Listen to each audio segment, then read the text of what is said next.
First question is from Yama. In chapter 1 of the Mother book, the emphasis is on surrender. How do I know if I am surrendered? How do I know the areas in which I am not surrendered? Seems that standing in my own authority may look like resistance or doubt, yet it is my following the knowing of this inner authority, which has also proven itself to be true. Mainly, I am interested in this surrendering to the Mother. How does she show me what is needed? That's very good. So the nature of surrender is evidence of an outcome. It's evidence that the resistance has fallen away. Surrendering is the effort of letting go. So the state of surrender is a state of consciousness where all is perfect as it's arising, and you are in a state of truth and love. It could express itself as peace or stillness or relaxation, or presence.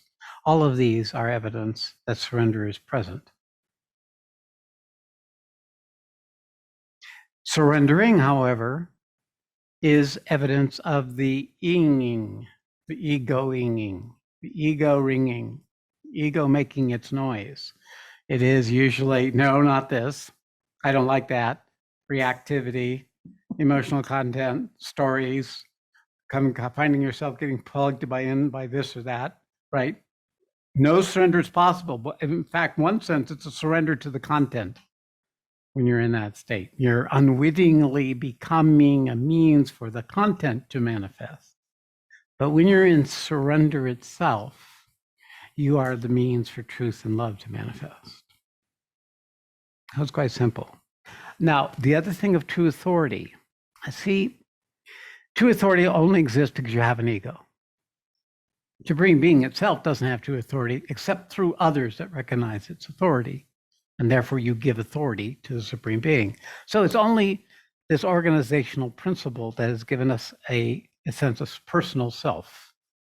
So true authority is the part of that personal self, part of the ego, that's aligned with surrender.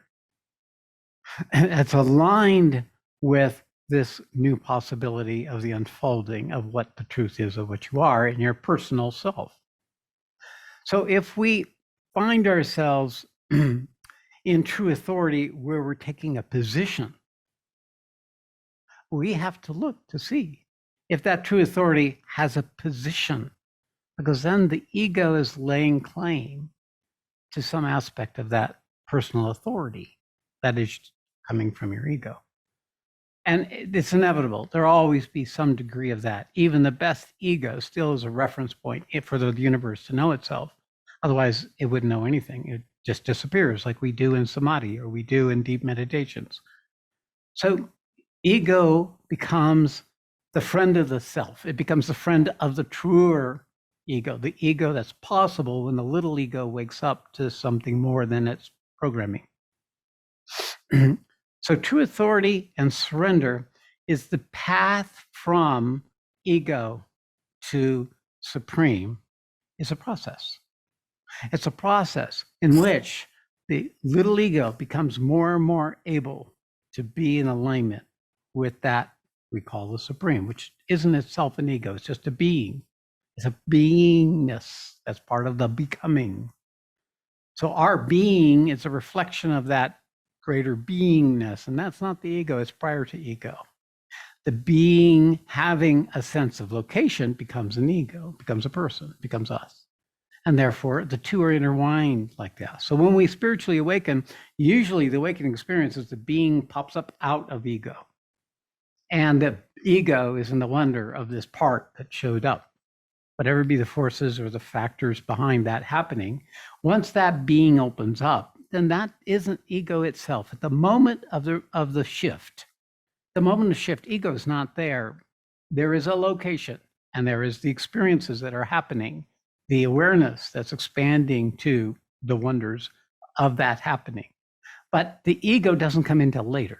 And then it starts claiming it, tries to understand it, tries to convert it into another means for it to enhance itself and to survive in whatever ways that it may be possible with this new thing. Some it's fear. They don't want it. because they don't know how to take advantage of what has come. And so they shut it down, and ego can shut it down because ego has the authority. It is the one that has been with you defining what's real and not real up until your spiritual awakening and on the path of spiritual awakening. That's why on the path of spiritual awakening, where you have the being there as well, not just ego, not just the conditioning, then there's a possibility of surrendering.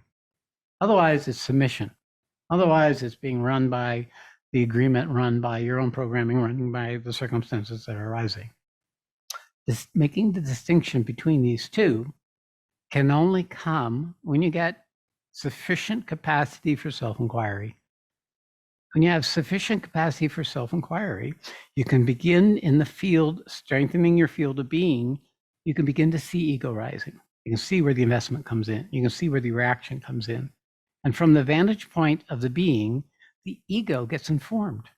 It becomes a more effective expression of being by discerning, by seeing truth from untruth, feeling what's going on, and giving importance in the recognition of, oh, that is aligned and that's not. This brings me more suffering. This brings me peace and presence and love. And we begin to become collaborators with the process. And the process can only happen if you have an ego. You can't be spiritually awakened if you don't have an ego. Spiritual awakening for someone who's so disjointed, like mentally unstable, is not, that can't go anywhere because there's not a central person that could take that person anywhere. So it's the structure of the design. So surrender is evidence of love and truth being present. Surrendering is the work. There you go. All right. Well, Okay, next. thank you, Yama.